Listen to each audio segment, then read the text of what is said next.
Nous allons traiter aujourd'hui un terme très sensible qui est souvent à la une des divisions entre principalement les protestants, les nouvelles églises charismatiques et ceux qui prient la Sainte Vierge Marie. Et j'ai intitulé ce sujet La vénération de la Vierge Marie est-elle une idolâtrie comme prétendent les protestants et les nouvelles églises charismatiques. Loin de vouloir apporter sur table une vieille discussion ou loin de vouloir défendre les catholiques, je voulais juste prendre un point de vue, je dirais écarté, un point de vue neutre pour appeler les uns et les autres à plus de tolérance, à plus de compréhension et à plus d'honnêteté. Et pour traiter ce sujet sur la vénération de la Vierge Marie, je souhaite recadrer d'abord l'idolâtrie dans un contexte biblique. Parce que Dieu s'est choisi un peuple auquel il a donné des instructions claires, ce peuple devait se distinguer des autres peuples qui adoraient des faux dieux, des dieux de veau, des dieux de fonte, des dieux d'argent, des dieux d'or faits de main d'homme. Ces peuples adoraient des dieux qui n'existaient même pas. À partir du moment que Dieu s'est présenté à Abraham, à Isaac, à Jacob et à Moïse comme le seul, vrai et unique Dieu, dont les autres dieux n'existent même pas. On pourrait donc définir l'idolâtrie à partir des versets bibliques qui en parlent en particulier, et je cite Exode 24 que je lis. Tu ne te feras point d'image taillée, ni de représentation quelconque des choses qui sont en haut dans les cieux, qui sont en bas sur la terre et qui sont dans les eaux plus bas que la terre. En Lévitique 19:4, on lit « Vous ne vous tournerez point vers les idoles et vous ne ferez point des dieux de fonte. » En Lévitique 26:1, on lit Vous ne vous ferez point d'idole, vous ne vous élèverez ni image taillée ni statue, et vous ne placerez dans votre pays aucune pierre ornée de figures pour vous prosterner devant elle, car je suis l'Éternel votre Dieu. Donc, frères et sœurs, Dieu a gravé la loi de son peuple, de son propre doigt, sur des tablettes de pierre qui ont été déposées dans l'arche de l'Alliance. L'arche était donc sur terre le plus grand symbole de la réalité et de la présence de Dieu. Et parmi plus de 20 versets bibliques qui parlent de l'idolâtrie, mon attention a été retenue par deux d'entre elles, à savoir Ézéchiel, chapitre 36, verset 25, je lis « Je répandrai sur vous une eau pure, et vous serez purifiés, je vous purifierai de toutes vos souillures et de toutes vos idoles. » Donc, je rappelle en passant que l'eau dans la Bible est le symbole de la pureté. L'eau lave des souillures et des impuretés. Le deuxième verset qui a le plus retenu mon attention, c'est dans Ézéchiel 37, verset 23. Et je lis « Ils ne se souilleront plus par leurs idoles, par leurs abominations et par toutes leurs transgressions. Je les retirerai de tous les lieux qu'ils ont habités et où ils ont péché, et je les purifierai. Ils seront mon peuple et je serai leur Dieu. » Donc, l'idolâtrie est en fait selon la considération biblique et le point de vue de Dieu, l'idolâtrie est une souillure. Frères et sœurs, le Dieu fidèle, avec sa parole éternelle, est donc le même Dieu qui fait la promesse à Abraham pour sa fidélité. Et je lis en Genèse 22, 18. Toutes les nations de la terre seront bénies en ta postérité parce que tu as obéi à ma voix. Ça, c'est Dieu qui parle, c'est Dieu qui fait la promesse à Abraham pour sa fidélité. Dieu tient donc sa promesse à Abraham et le signe de la fidélité, le signe de sa fidélité et de son plan divin se trouve dans la prophétie d'Ésaïe au chapitre 7, verset 14. Je lis. C'est pourquoi le Seigneur lui-même vous donnera un signe. Voici, la jeune fille deviendra enceinte, elle enfantera un fils et elle lui donnera le nom d'Emmanuel. Et en Matthieu, chapitre 1, verset 23, on a donc la signification du nom d'Emmanuel. Et je reprends entièrement Matthieu 1, verset 23. Voici, la Vierge sera enceinte, elle enfantera un fils et on lui donnera le nom d'Emmanuel, ce qui signifie Dieu avec nous.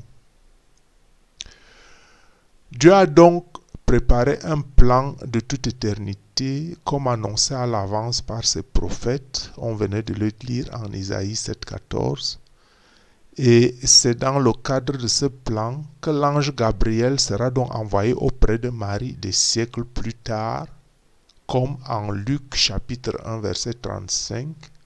L'ange lui répondit, « Le Saint-Esprit viendra sur toi, et la puissance du Très-Haut te couvrira de son ombre, et c'est pourquoi le Saint-Enfant qui naîtra de toi sera appelé Fils de Dieu. » Frères et sœurs, Dieu a donc préparé et suscité à Abraham une descendance par Isaac, car Dieu dit en Genèse 21, 12, « Mais Dieu dit à Abraham, c'est d'Isaac que sortira une postérité qui te sera propre. » Et ça, on peut le voir dans la généalogie de Jésus, que Jésus est fils d'Isaac. Et vous retrouverez ces références en Luc chapitre 3, du verset 23 au verset 34. Cette généalogie dit aussi que Jésus donc est de la descendance de Jacob, comme vous savez que Jacob est le fils d'Isaac. Et cela se retrouve en Nombre chapitre 24, verset 17. Je lis, « Je le vois, mais non maintenant, mais non de près. Un astre sort de Jacob, un sceptre s'élève d'Israël, perce les flancs de Mahob et il abat tous les enfants de Seth. » Tout ça, c'est dans la généalogie de Jésus comme fils de Jacob. Je vous ai cité le chapitre 3, les versets 23 à 34. Et cette descendance va donc décrescendo. Et c'est dans la tribu de Juda, et ça on le retrouve en Genèse 49, 10. Il est dit, « Le sceptre ne s'éloignera point de Juda, ni le bâton souverain d'entre ses pieds, jusqu'à ce que vienne le Shilo et que les peuples lui obéissent. » Donc Jésus, fils de Juda. En Ésaïe 11, 1, on retrouve dans cette généalogie que Jésus sort de l'arbre de Jessé. Ésaïe 11, 1. Puis un rameau sortira du tronc de Jessé et un rejeton naîtra de ses racines. Il s'agit de Jésus comme fils de Jessé.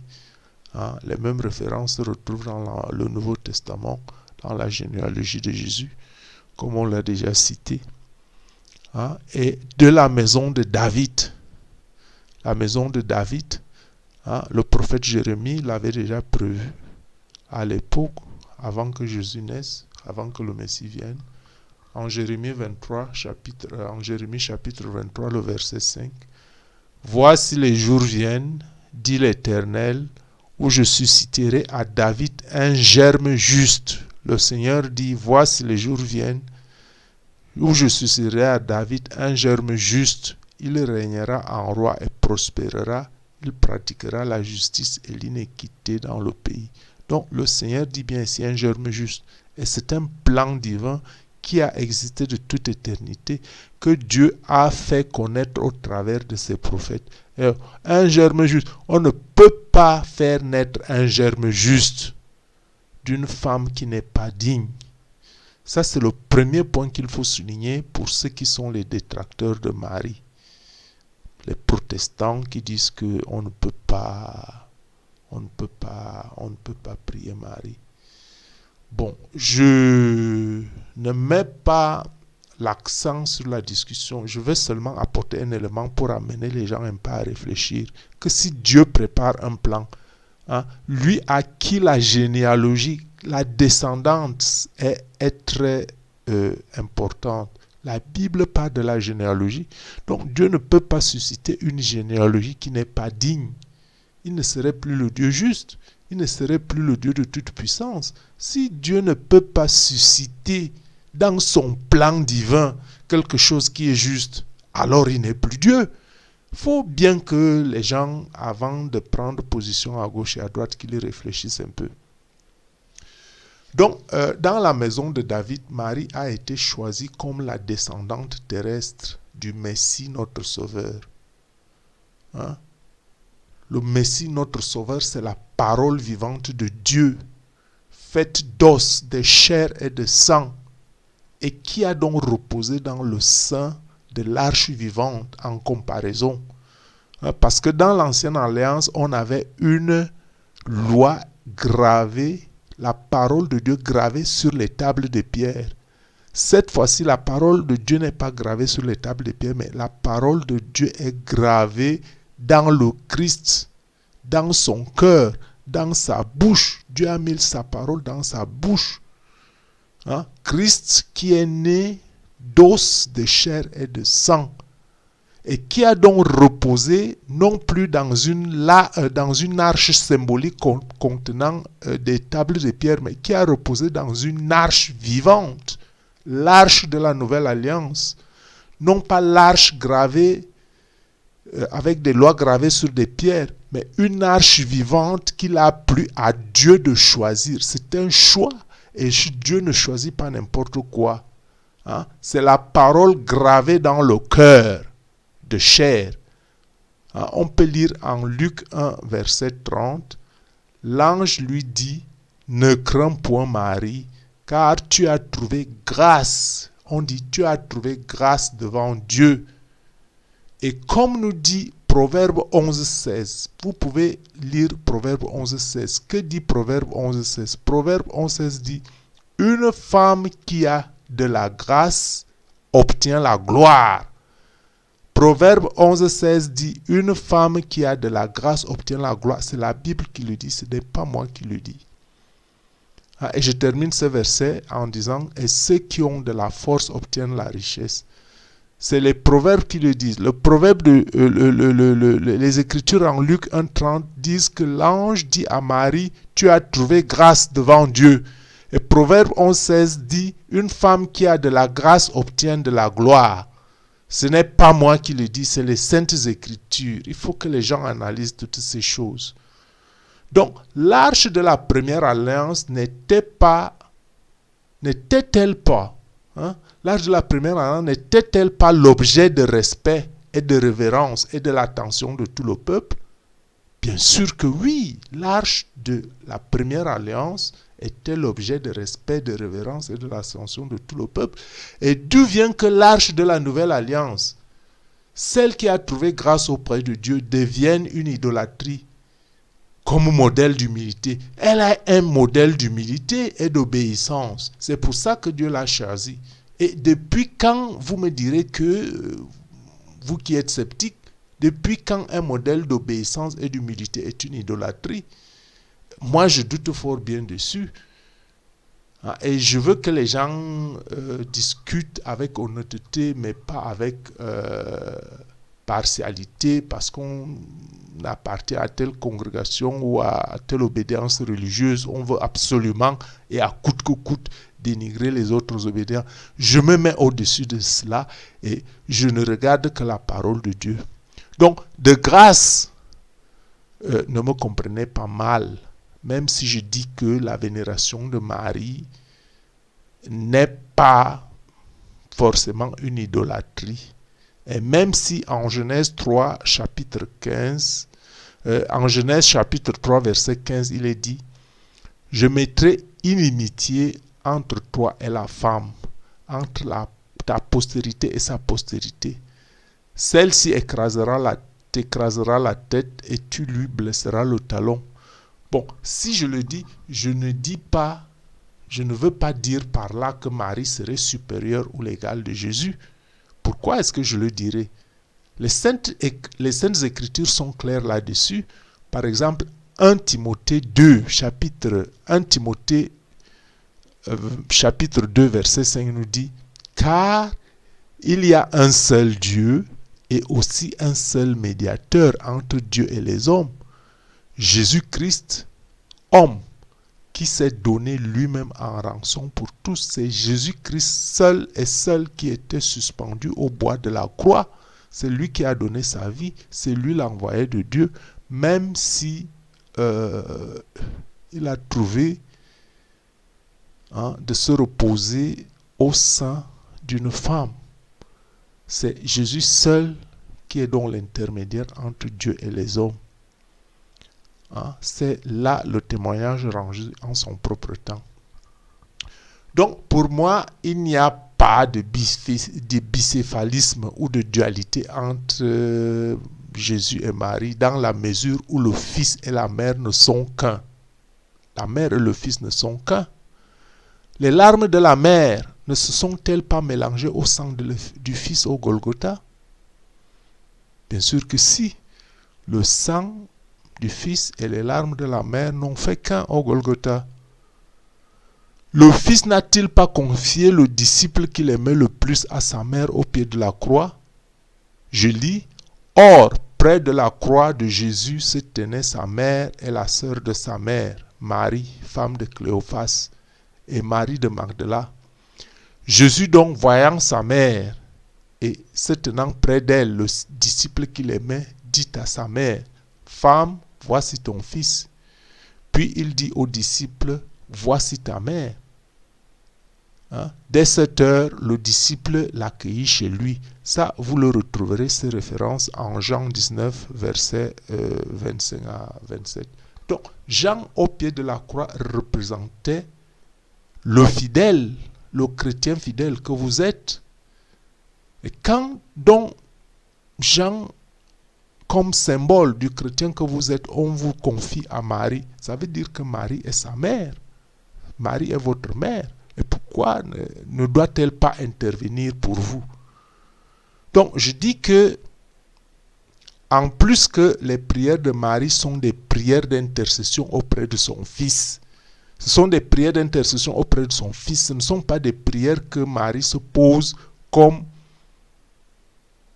dualité, comme concurrente à Jésus. Non, quand Marie intervient avec des prières d'intercession auprès de son Fils, quitte à ce que son Fils le présente au Père comme intermédiaire entre Dieu et les hommes.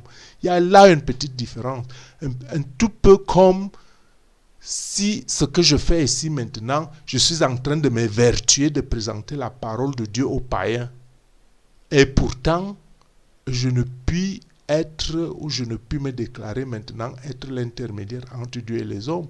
Non, je présente la parole du Christ aux païens, c'est-à-dire que j'essaie d'amener les païens vers le Christ, quitte à ce que lui qui voit tout amène ces esprits-là au Père. Et c'est pour ça que Jésus nous demande que nous soyons ses disciples, les disciples de son amour, les disciples de sa parole, que nous soyons les membres de son corps. Et c'est pour autant qu'on ne va pas discuter sa place que parce qu'on a parlé à tel ou à un tel autre. Hein, pour suivre sa voie, que nous sommes déjà des intermédiaires entre les hommes et Dieu. Non, c'est faux. Il faut que les gens n'abusent pas et qu'ils usent de l'honnêteté chrétienne.